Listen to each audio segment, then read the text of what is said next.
सर्दी हो या गर्मी, बड़े हो या छोटे, जूस और मिल्क शेक का इस्तेमाल ग़िज़ाइयत के लिहाज से इंसानी सेहत के लिए बेहद मुफीद समझा जाता है। गैर मेयारी जूस का इस्तेमाल न सिर्फ पैसों का ज़िया है बल्कि इंसानी सेहत के लिए इंतहाई मुज़र है। आवाम की सेहत को मद्देनजर रखते हुए केपी फूड अथॉरिटी ने जूस और मिल्क शेक शॉप्स के लिए जरूरी हदायत जारी की हैं, जिन पर अमल करना लाजिम करार दिया है। तमाम जूस शॉप्स का केपी फूड अथॉरिटी से लाइसेंस हासिल करना जरूरी है।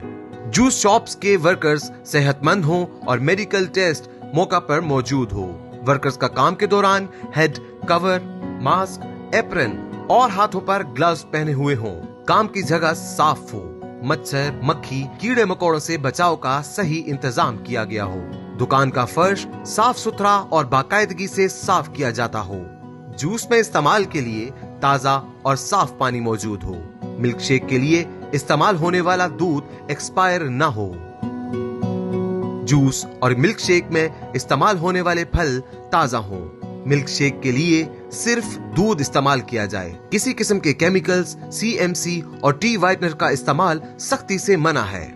आवाम को मुतला किया जाता है कि अपनी सेहत के पेश नजर सफाई सुथराई और जूस में इस्तेमाल होने वाली चीजों को गौर से देखें। अगर किसी किस्म की कोताही या गंदगी नजर आए तो फौरन केपी फूड अथॉरिटी की टीम को आगाह करें।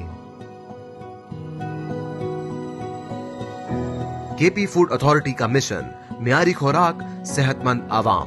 मजीद वीडियोस के लिए हमारी वेबसाइट विजिट कीजिए। ये पैगाम आपको global alliance for improve nutrition और केपी फूड अथॉरिटी के बाहिमी ताउन से अवामुन्नास की आगाही के लिए पेश किया गया।